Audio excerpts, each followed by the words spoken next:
Panorama group, जो सोचता है वो करता है। नमस्कार। न्यूज हाट के खास प्रोग्राम सियासत में आप सभी दर्शकों का बहुत बहुत स्वागत है। मैं हूं करिश्मा और हमारे साथ मौजूद है न्यूज हाट के senior journalist Chandan Jha. Sir नमस्कार। नमस्कार करिश्मा। सर, एनडीए में कहा जा रहा है कि जिन सीटों पर प्रत्याशी 2 बार से हार गए हो उन पर सीटों की अदला बदली होगी। सर, क्या कुछ खबरें हैं? खबर यह है करिश्मा कि सीटों को लेकर बातचीत चल रही है। एनडीए के सभी दलों में, महागठबंधन में भी बातचीत चल रही है और एनडीए में भी चल रही है। तो एनडीए की चर्चा अभी हम लोग करेंगे और खबर यही कि जैसे कि कोई एक खास सीट है और वह सीट कोई भी पार्टी हो। क्योंकि अभी एनडीए में यहाँ पर उपेंद्र कुशवाहा हैं, जीतन राम मांझी हैं, नीतीश की चिराग पार्टी जदयू पासवान है है। और चिराग पासवान है।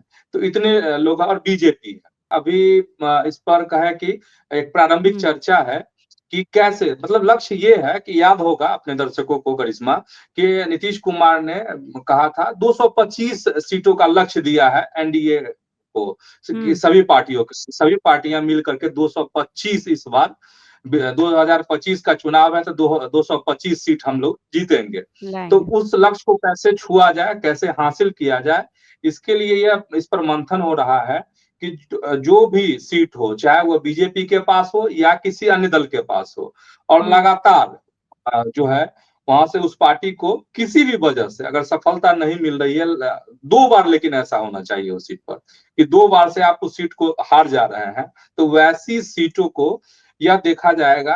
अन्य जो घटक दल है, जैसे अगर मान लीजिए बीजेपी उस किसी सीट को लूज कर रही है 2 बार के चुनाव से, यानी कि 2015 में भी लूज कर गई, 2020 में भी लूज कर गई, तो अब ये देखा जा रहा है कि 2025 में कैसे जीता जाए। तो अगर वहां पे जदयू मजबूत है या फिर तो चिराग उसको पासवान टिकट की दिया पार्टी जाएगा। मजबूत है, हाँ, या फिर मांझी वहां से मजबूत है, या फिर उपेंद्र कुशवाहा की पार्टी का ऐसा कोई धाकड़ नेता हो, तो उनको मौका दिया जाए, वो वह सीट जो है उस पार्टी को दे दी जाए। तो इस तरीके से चुनावी विसात जो है एनडीए में बिछाने पर कहे कि विचार विमर्श चल रहा है। और कहा जा रहा है कि दर्जनों ऐसी सीटें हैं जो अदला बदली हो सकती है, कुछ जदयू के खाते में जा सकती है, कुछ जदयू वाली जो सीट है वो बीजेपी के पास आ सकती है, कुछ बीजेपी वाली सीट जो है चिराग पासवान के पास जा सकती है, कुछ जदयू वाली सीट चिराग पासवान के पास जा सकती है। तो बहुत घोर मट्ठा होने वाला है इस बार सीटों को लेकर। तो एक कहे कि बड़ा बदलाव जो है यह देखने को मिल सकता है। बड़े पैमाने पर इस पर मंथन चल रहा है। पनोरमा ग्रुप, जो सोचता है वो करता है।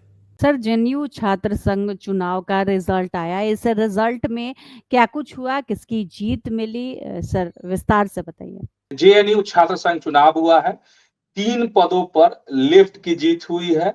और अब डिटेल से अगर खबर बताते हैं, एक पर एबीवीपी, मतलब 9 साल के बाद एबीवीपी की वापसी हुई है। देखिए, मतलब खबर यह है कि जेएनएसयू है, जवाहरलाल यूनिवर्सिटी स्टूडेंट यूनियन, चुनाव में लेफ्ट ने 4 में से 3 पदों पर जीत हासिल की है।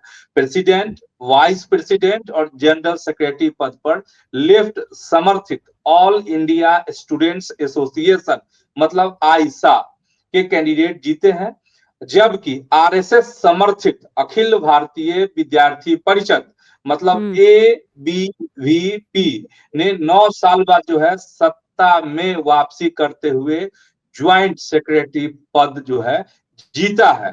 आइसा के नीतीश कुमार ने प्रेसिडेंट पद पर जीत दर्ज की है।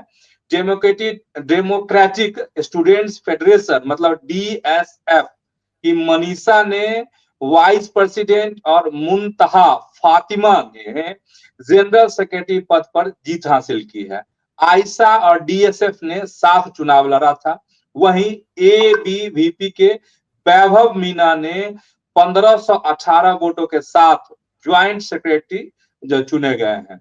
जेएनएसयू चुनाव के लिए 25 अप्रैल को वोटिंग हुई थी। रविवार को देर रात तक काउंटिंग के बाद नतीजे घोषित हुए। जेएनयू चुनाव आयोग के अनुसार लगभग 70% मतदान हुए थे, जिसमें से 7,906 छात्रों में से लगभग 5500 ने अपने वोट डाले थे। जेएनएसयू के चुनाव पहले 8 अप्रैल को होने थे, लेकिन कैंपस में हिंसा के कारण 25 अप्रैल को मतदान हुए। पनोरमा ग्रुप, जो सोचता है वो करता है। सर, कांग्रेस पैदल मार्च करने वाली है। कृष्णा अल्लावरू है, वो पैदल मार्च करेंगे। संविधान बचाओ कार्यक्रम चल रहा है। सर, ये कार्यक्रम कब होने वाला है और क्या कुछ है कार्यक्रम में? करिश्मा, ये जो कार्यक्रम है कल होने वाला है, मतलब मंगलवार को होने वाला है। संविधान बचाओ कार्यक्रम है कांग्रेस का, और सुबह 10 बजे से प्रदेश कांग्रेस कार्यालय मतलब सदाकत आश्रम से राजापुर पुल होते हुए बांस घाट स्थित जो डॉक्टर राजेंद्र प्रसाद समाधि स्थल है, वहां तक संविधान बचाओ पैदल यात्रा का कार्यक्रम होगा। और इस कार्यक्रम में, इस यात्रा में बिहार कांग्रेस के प्रभारी कृष्णा अल्लावरू, प्रदेश अध्यक्ष जो है राजेश राम, विधायक दल के नेता शकील अहमद खान, साथ ही सभी जिला अध्यक्ष, विधायक, सांसद और जो कार्यकर्ता हैं वह इसमें मौजूद रहेंगे। और इस कार्यक्रम के माध्यम से करिश्मा, कांग्रेस का यह लक्ष्य है कि जो शोषित हैं, जो अति पिछड़े हैं, वंचित समाज के जो लोग हैं, उनको मुख्य धारा में लाने से जो रोका जा रहा है, उसकी लड़ाई जो है राहुल गांधी लड़ रहे हैं। लगातार राहुल गांधी बिहार आ रहे हैं, 3 बार आ चुके हैं कुछ ही महीनों में। और फिर यह भी खबर है कि राहुल गांधी आगे भी आने वाले हैं। और राहुल गांधी ने कहा भी था कि कांग्रेस के कार्यकर्ता जहां भी उन्हें बुलाएंगे, बिहार के लोग उन्हें जहां बुलाएंगे, वहां बिहार के हर कोने में वो आने के लिए तैयार हैं। वही कार्यक्रम है और लोगों को जगाने की कोशिश है, अपने वोटरों को जगाने की कोशिश जो है इस कार्यक्रम के माध्यम से कांग्रेस करने वाली है। लेकिन सबसे बड़ी बात है, सदाकत आश्रम से आप चले और डॉक्टर राजेंद्र बाबू के समाधि स्थल तक आए, इसमें कितना जागृत आप कर लेंगे। तो ये मीडिया के सुर्खियों में आने के लिए इसको कह सकते हैं कि मतलब अपनी गतिविधि को दिखाना। इनको ब्लॉक में उतरना चाहिए, इनको जिला में उतरना चाहिए, इनको पंचायत में उतरना चाहिए, तब कुछ बात बनेगी करिश्मा। पनोरमा ग्रुप, जो सोचता है वो करता है। सर, तस्लीमुद्दीन के जो लाडले हैं वो फिर से आपस में भिड़ते हुए दिखाई दे रहे हैं। लोकसभा चुनाव के दौरान भी ये तस्वीर दिखी थी कि दोनों जो बेटे हैं वो आपस में लड़ रहे हैं सीट को लेकर। इस बार किस चीज की लड़ाई ये दोनों लड़ रहे हैं? हाँ, बहुत आश्चर्य है करिश्मा। तस्लीमुद्दीन एक बड़ा नाम हुआ करते थे, जो कोसी और इसका इलाका है, सलमान। और उस इलाके में तस्लीमुद्दीन मतलब सब कुछ उस एक समय था। लेकिन अब उनका परिवार जो है तस्लीमुद्दीन का, वह बिखर रहा है। आरजेडी के बड़े नेताओं में इनकी गिनती हुआ करती थी तस्लीमुद्दीन की, तूती बोलती थी। लेकिन परिवार बिखर गया है, ताकत भी कम हो गई। और लोकसभा चुनाव का करिश्मा तुम जिक्र कर रही हो, तो दो तस्लीमुद्दीन के 2 बेटे, बड़े बेटे का नाम है सरफराज आलम और छोटे बेटे का नाम है शाहनवाज आलम। तो पिछले लोकसभा चुनाव में क्या हुआ था कि सरफराज को आरजेडी के द्वारा टिकट नहीं मिला। टिकट मिला किसको? तस्लीमुद्दीन के छोटे बेटे शाहनवाज आलम को। नवाज आलम को। और शाहनवाज आलम को टिकट मिला। उसी समय से दोनों भाई में रार छिड़ गई थी। और इसका फायदा जो है किसको मिला? तो बीजेपी को मिला। और प्रदीप सिंह से जो बीजेपी के सांसद हैं, पहले पिछले बार भी थे, इस बार भी चुनाव वो जीते 2024 में भी, तो उनके प्रति बहुत नाराजगी थी लोगों में, फिर भी वह चुनाव जीत गए। तो उसके पीछे कहा जा रहा है कि यह दोनों भाई की जो लड़ाई है उसका फायदा जो है प्रदीप सिंह को मिला, बीजेपी के प्रत्याशी, बीजेपी के जो सांसद हैं उनको मिला। खैर, अब हम आ रहे हैं कि अब क्यों लड़ाई है। उस समय में दोनों भाइयों में बहुत तानातानी हुई थी, दोनों तरफ से खूब बयानों के तलवार चले थे। अब जो है वक्फ जो कानून लागू हुआ है उसको लेकर दोनों भाई आपस में भिड़ रहे हैं। और एक स्कूल है जिसपे कार्यक्रम को लेकर पहले शाहनवाज आलम, जो छोटे पुत्र हैं तस्लीमुद्दीन के, उन्होंने कार्यक्रम रखा था 29 तारीख को कि कल वो एक कार्यक्रम करते, लोगों को जुटाते, अपनी बात रखते। वक्फ कानून के विरोध में उनका कार्यक्रम था। और इधर क्या हुआ, सरफराज आलम जो है वह भी वक्फ कानून जो लागू हुआ है देश में हाल ही में, उसके खिलाफ में ही लोगों को यह भी जुटाने वाले थे। दोनों भाई जो है वक्फ कानून के विरोध में ही है। लेकिन हुआ क्या है दोनों के बीच में कि 29 अप्रैल को उन्होंने कार्यक्रम रखा था। उससे पहले क्या किया, सरकार से परमिशन भी ली, स्थानीय जो प्रशासन है उससे परमिशन लेकर के जगह वो तय किया गया था।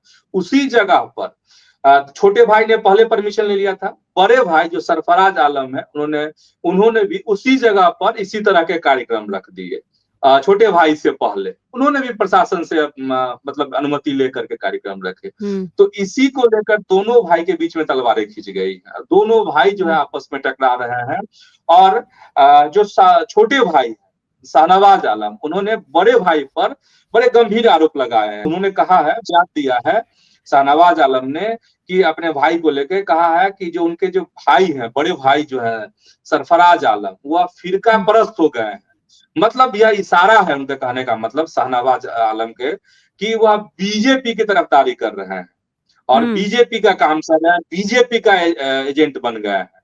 और यह भी कहा सरफराज आलम ने कि इसी वजह से प्रदीप सिंह को यहाँ से जीत मिली है। अगर हमारे बड़े भाई प्रदीप सिंह का ये नहीं किए रहते तो आज जो है महागठबंधन का प्रत्याशी होता। खुद प्रत्याशी थे, आरजेडी ने शाहनवाज आलम को ही प्रत्याशी बनाया था वहां लोकसभा चुनाव में।